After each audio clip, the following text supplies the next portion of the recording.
యెహోషువ 22.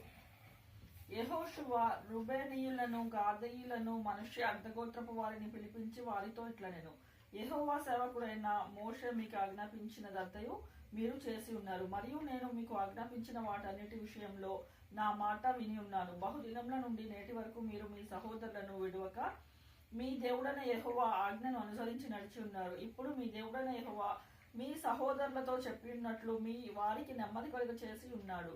కాబట్టి మీరిప్పుడు యెహోవా సేవకుడైన మోషే యోర్దాను అవతల మీకు స్వాస్థ్యముగా ఇచ్చిన దేశంలో మీ నివాసములకు తిరిగి వెళ్ళుడి.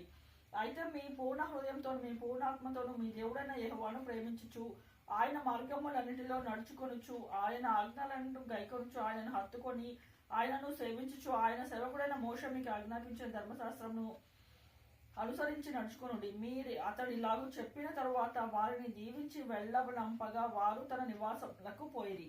మోషే బాషానులో మనిషి అర్ధగోత్రమునకును యెహోషువ పడమటి దిక్కున యోర్దాను అద్దరిని వారి సహోదరులతో మిగిలిన అర్ధగోత్రమునకును స్వాస్థ్యములు ఇచ్చిరి. మరియు యెహోషువ వారి నివాసములకును వారికి వెళ్ళవలసినప్పుడు అతడు వారిని దీవించి వారితో ఇట్లనెను, మీరు మిక్కిరి కలిమి గలవారే, అతి విస్తారమైన పశువులతో వెండితో బంగారుతో ఇత్తడితో ఇనుముతో అతి విస్తారమైన వస్త్రములతో తిరిగి మీ నివాసములకు వెళ్ళుచున్నారు. మీ శత్రువుల దోపుడు సొమ్మును మీరును మీ సహోదరులను కలిసి పంచుకునుడి. కాబట్టి రూబేనీయుల గాదానీయులు మనిషి అర్ధగోత్రపు వారిని యెహోవా మోషే ద్వారా సెలవిచ్చిన మాట చొప్పున తాము స్వాధీనపరచుకొని స్వాస్థ్య భూమిని అయినను గిలాదులోనికి వెళ్ళుటకు కానాను దేశమందలి షిలోహులోనున్న ఇజ్రాయిల యొద్ద నుండి బయలుదేరి కానాను దేశమందున్న యోర్దాను ప్రదేశమునకు వచ్చినప్పుడు రూబేనీయులను గాదానీయులను మనిషి అర్ధగోత్రపు వారిని అక్కడ యోర్దాను దగ్గర ఒక బలిపీఠమును కట్టిరి. అది చూపునకు గొప్ప బలిపీఠమే. అప్పుడు రూబేనీయులను గాదానీయులను మనిషి అర్ధగోత్రపు వారును ఇజ్రాయిల ఎదుటి వైపున యోర్దాను ప్రదేశంలో కానాను దేశంలో ఎదుట బలిపీఠమును కట్టిరని ఇజ్రాయిలకును వర్తమానము వచ్చెను. ఇజ్రాయిలు ఆ మాట వినినప్పుడు సమాజమంతయు వారితో యుద్ధము చేయుటకు షిలోహులో కూడి ఇజ్రాయిలు గిలాదులోనున్న రూబేనీయుల యొద్దకును గాదాయుల యొద్దకును మనిషి అర్ధగోత్రపు వారి యొద్దకును యాజకుడగు ఎలియాజరు కుమారుడైన షినేహానును పంపిరి. ఇజ్రాయిల గోత్రమునన్నిటిలో ప్రతిదాని పితరుల కుటుంబపు ప్రధానమని అనగా 10 మంది ప్రధానులను అతనితో కూడా పంపిరి. వారందరూ ఇజ్రాయిల సమూహములో తమ తమ పితరుల కుటుంబములను ప్రధానులను వారు గిలాదు దేశంలో నున్న రూబేనీయుల యొద్దకును గాదీయుల యొద్దకును మనిషి అర్ధగోత్రపు వారి యొద్దకును పోయి వారితో ఇట్లనెను, యెహోవా సర్వ సమాజపు వారు చెప్పుకొనుచుండగా నేను బలిపీఠమును కట్టుకొను నేడే యెహోవాకు అనుసరించుట మాని ఇజ్రాయిల దేవుని మీద మీరెలా తిరుగుబాటు చేయుచున్నారు. పేయేరు విషయంలో మనము చేసిన దోషము మనకు చాలదా? అందుచేత యెహోవా సమాజంలో తెగులు పుట్టెను కదా, నేటి వరకు మనము దాని నుండి పవిత్రపరచుకొనుచున్న కొనకై ఉన్నాము. మీరు ఈ దినమున మీరు యెహోవా వెంబడి నుండి తొలగిపోవునట్లు నేడు యెహోవా మీద తిరగబడి ద్రోహము చేసేదరేమి? అలాగైతే ఆయన ఇక మీదట ఇజ్రాయేల్ సర్వ సమాజము మీద పడును కదా. మీ స్వాస్థ్యమైన దేశము అపవిత్రంగా ఉండినట్ల యెహోవా మందిరముందు యెహోవా స్వాధీన దేశమున మీరు వచ్చి మా మధ్యను స్వాస్థ్యము తీసుకొనుడి.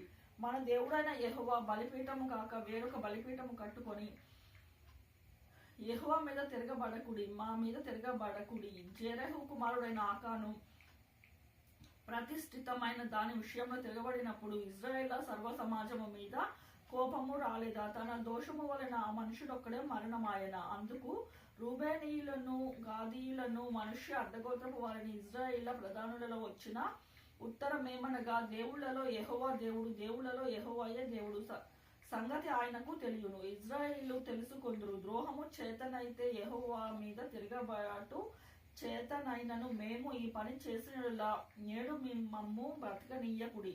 యెహోవా అనుసరింపక తొలగిపోయి దహన బలినైనను నైవేద్యమునైనను దాని మీద అర్పించుటకే గాని సమాధాన బలుల మీద అర్పించుటయే గాని మేము ఈ బలిపీఠము కట్టినడల యెహోవా తాను విమర్శ చేయునుగాక. వేరొక హేతువు చేతనే ఈ బలిపీఠమును కట్టితిమి. ఏలైనగా రాబో కాలమున మీ సంతానపు వారు మా సంతానపు వారితో ఇజ్రాయేల్ దేవుడైన యెహోవా మాకేమి సంబంధము? రూబేనీయులారా గాదీయులారా, మాకును మీకును మధ్య యెహోవా యోర్దాను సరిహద్దుగా నియమించెను కదా. యెహోవా యందు మీకు పాలేదియు లేదని చెప్పుట వలన మీ సంతానపు వారు మా సంతానము వారి మీద యెహోవా విషయంలో భయభక్తులు లేని వారి అగునట్లుగా చేదురేమో అని భయపడి ఆ హేతువు చేతనే దేయిని చేసితివి. కాబట్టి మనము బలిపీఠము కట్టుటకు సిద్ధపరచుదము రండని చెప్పుకొంటిమి. అది దహన బలులను అర్పించుటకై బలిపీఠము అర్పించుటకైనను కాదు. మన దహన బలుల విషయంలో సమాధాన బలుల విషయంలో మనము యెహోవా సన్నిధిని ఆయన సేవ చేయవలయుననుటకు యెహోవా యందు మీకు పాలు ఏదియు లేదను మాట మీ సంతతి వారు మీ సంతతి వారికి చెప్పజాలకుండునట్లు అది మాకును మీకును మన తరువాత మన తరముల వారికి మధ్య సాక్షి అయి ఉండును. అందుకు మేము ఇక మీదట వారు మాతో గాని మా తరముల వారితో గాని అట్లు చెప్పని ఎడల మేము మా పితరులు చేసిన బలిపీఠం ఆకారమును చూడుడి. ఇది దహన బలిని అర్పించుటకు కాదు, బలి అర్పించుటకు కాదు గాని మాకును మీకును మధ్య సాక్షి అయి ఉంటకే గాని చెప్పుదమని అనుకొంటిమి. ఆయన మందిరము ఎదుట ఉన్న దేవుడైన యెహోవా దహన బలిపీఠము తప్ప దహన బలులకైనను బలులకైనను వేరొక బలిపీఠము కట్టునట్లు నేడు యెహోవాను అనుసరింపక తొలగిపోయిన ఎడల నేమి యెహోవా మీద ద్రోహము చేసిన ఎడలనేమి మేము శాపగ్రస్తుల మగుదము గాక. ఫీనెహాసాను యాజకుడను సమాజ ప్రధానులను అనగా అతనితో ఉండిన ఇజ్రాయేల్ ప్రధానులను రూబేనీయులను గాదీయులను మనష్షీయులను చెప్పిన మాటలను విని సంతోషించిరి. అప్పుడు యాజకుడైన ఎలియాజరు కుమారుడగు ఫీనెహాసు రూబేనీయులతోను గాదానీయులతో మనష్షీయులతో మీరు యెహోవాకు విరోధముగా ఈ ద్రోహము చేయలేదు కనుక యెహోవా మన మధ్య నున్నాడని నేడు ఎరుగుదము. ఇప్పుడు మీరు